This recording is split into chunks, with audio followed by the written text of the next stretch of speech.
Hello, this is Dr. Grande. Today's question is, can I analyze the case of Brian Hile? Just a reminder, I'm not diagnosing anybody in this video, only speculating about what could be happening in a situation like this. If you enjoyed this video, please like it, subscribe to my channel, and consider supporting me on Patreon. I will put the link to Patreon in the description for this video.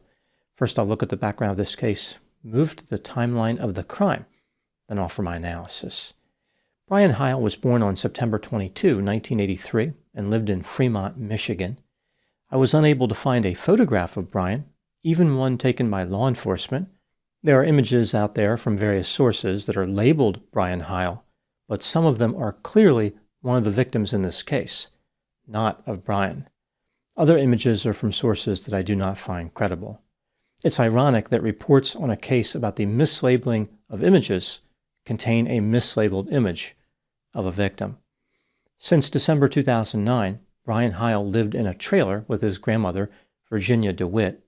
Before that, he lived with his mother, Toni Miller, but she went bankrupt and lost her home. Brian never finished high school, was unemployed, and only earned money by performing odd jobs like running errands, collecting cans, and cutting grass. Occasionally, he spent time with his brother, Brett Hile. However, Brian did not get out too much. He had never been outside the town of Fremont. Using his mother's laptop computer, Brian played video games online. One time he met a person who claimed to be a woman named Stephanie from Africa. Brian and Stephanie started an online romantic relationship and exchanged many photographs, including some that were explicit. The online romance continued for 2 years. During that time, Brian never actually spoke with Stephanie. All he had were written messages and a few images of her. Eventually, Brian became suspicious. He wondered if the person he had been communicating with was actually a woman named Stephanie.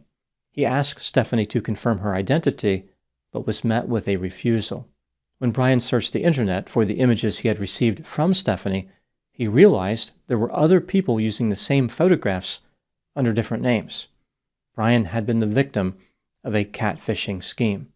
He learned that his online romance had been with a gay man from South Africa who was impersonating a woman. This revelation was extremely disturbing to Brian.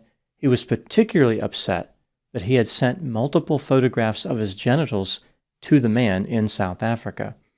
Brian was desperate for revenge, but he had no idea who the man was. Assuming that the woman in the photographs could be complicit with the scam, Brian was determined to find her and make her pay for his suffering. He could not find the man, so he was going to try to find the woman. Brian searched the internet extensively to determine the identity of this woman. He went to chat rooms, viewed online gaming blogs, and searched social media accounts. Eventually, Brian found a Facebook page that was using the same set of images the catfish scammer had used on him. Whoever set up the Facebook page was not actually the woman. However, someone supplied Brian with the woman's identity. Her name was Tiffany Watkins, and she lived in Santee, California, which is 18 miles northeast of San Diego. Tiffany had been harassed after people set up fake social media accounts using photographs of her. The images of Tiffany were all over the internet and unbelievably popular. There was something about her that people just could not resist.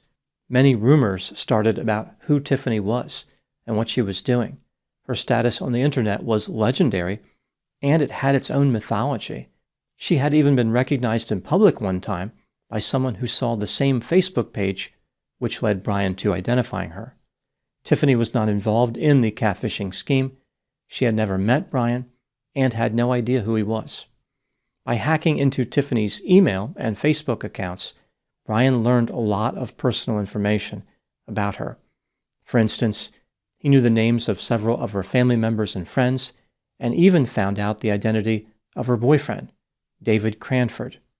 Brian had obtained Tiffany's physical address, telephone number, favorite restaurant, and names of schools that she had attended. He came up with a plan to murder both Tiffany and her boyfriend David. Now moving to the timeline of the crime.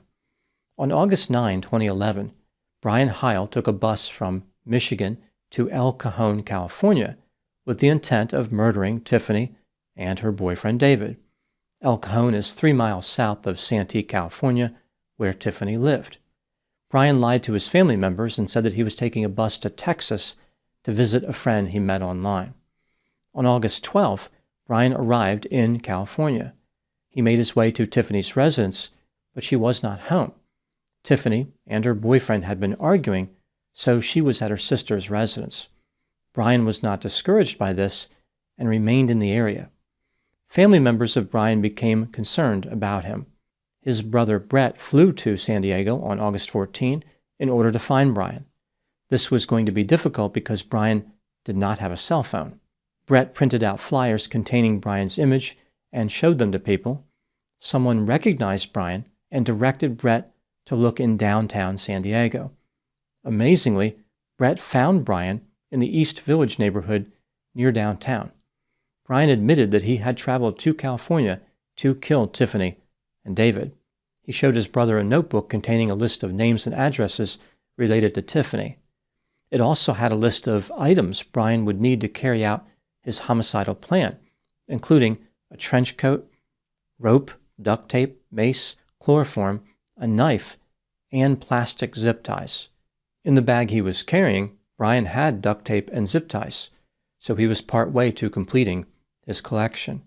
Under the guise of buying the knife that Brian needed, Brett offered to take Brian to the Walmart store on Fletcher Avenue in El Cajon. After arriving at the store, Brian became upset and ran away.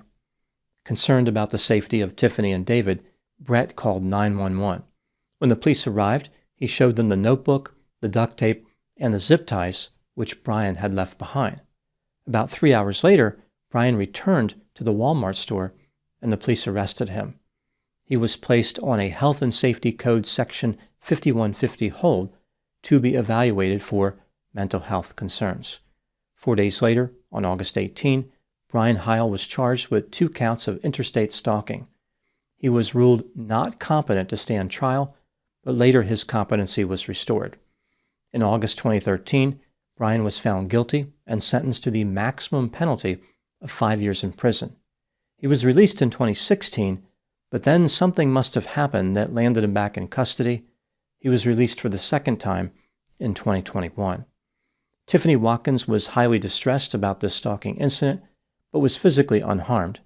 Ultimately, the romantic relationship between her and David failed. Now moving to my analysis. Here are my thoughts on a few areas that stood out to me in this case. Item number 1.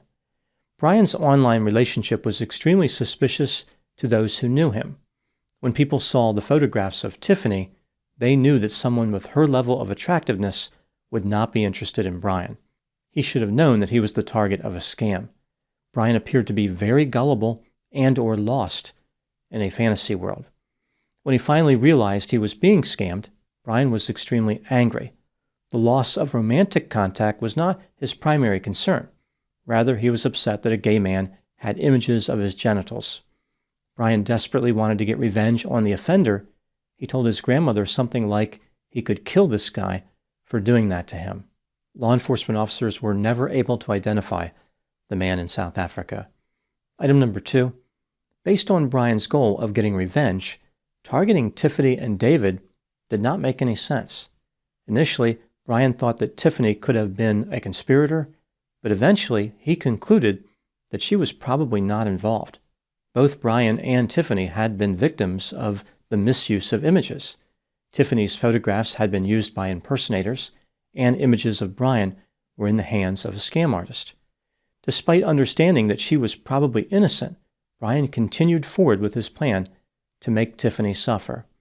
In addition to making a list of supplies in his notebook, Brian had made other disturbing entries. For instance, he indicated that he wanted to learn how to pick a lock, to gain entry into a car, and to develop a ruse designed to get people to invite him in. After being arrested, Brian told a mental health professional that he had traveled to San Diego to kill a blank. He used a word that rhymes with strut.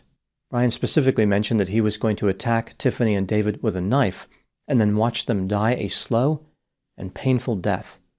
Speaking to his brother, Brian did not show the same level of commitment to the murder plan. He said that he wasn't sure if he wanted to kill the couple or obtain an apology from them. These are two options which typically do not appear side by side. Item number 3, there are many unanswered questions regarding Brian's mental health status. The fact that he was declared incompetent for a short time points to something serious. Was he delusional, manic, obsessive? There's no way to know. Maybe he was faking mental health symptoms. Perhaps this is why he was later declared competent. Without knowing his mental health status, it's difficult to make any determination about his thought processes or motive. Based on the available information, here's what may have happened in this case.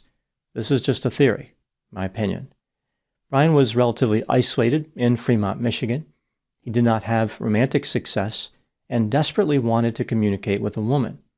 This desperation was so pronounced, he was willing to enter an online romantic relationship, which was clearly fake. Brian needed to believe it was real and deceived himself for 2 years. When Brian saw the pictures of Tiffany, he thought that he hit the jackpot. He was the luckiest man in the world. This woman inexplicably lowered her standards to accept him as a romantic partner. This relationship was Brian's obsession, his reason for living, and his hope for the future. It was everything to him. When Brian finally realized the truth, the feeling of betrayal was overwhelming. The purpose of his life had been destroyed. The obsession over the romance now shifted to an obsession over revenge. The problem for Brian was the absence of any target. He did not know the identity of the man in South Africa. Where was Brian supposed to direct his rage? Looking for some way to satisfy his need for vengeance, Brian targeted the only person he had even a chance at identifying, the woman in the photographs. Brian spent a lot of time and energy to identify this woman. The level of commitment was profound. It's like he had discovered a new purpose in life. He dedicated all his time to this mission. When he finally discovered the woman was Tiffany Watkins, Brian found more reasons to be angry by hacking into her email and Facebook accounts. When he realized that she had a boyfriend, he formed this belief that the couple was in a conspiracy to humiliate him. Brian was doing anything he could to rationalize his anger and his desire for revenge. These feelings were driving his behavior. Logic went out the window. When Brian departed for California, he had a plan to commit homicide, but it was not a well-formed plan. He didn't even have enough money with him to buy the knife he was going to use in the attack. Fortunately, Brian was stopped before anyone was hurt. Whatever mental health factors were affecting him, hopefully, they have now been addressed. Now moving to my final thoughts. One of the most frightening elements of this case was how Brian became focused on Tiffany. There are millions of images of women on the internet which are used for the purposes of impersonation. Most victims of catfishing would never think of targeting a woman in the images. They understand that to the perpetrator, those images are just a tool. The woman is not a conspirator. She doesn't know anything about the scam. Brian convinced himself of something different. His case illustrates the dangers of obsessiveness and intense anger. Sometimes, in order to get revenge, people are willing to hurt anyone. They just want someone to suffer for their suffering. It doesn't matter if the person is innocent or guilty. All of this could have been prevented if Brian had used common sense. He should have known that he was being targeted by a scammer, but he let his fantasy take control of his decisions. Those are my thoughts in the case of Brian Hile. Please put any opinions and thoughts in the comment section. They consistently generate an interesting dialogue. As always, I hope you found my analysis of this topic to be informative. Thanks for watching.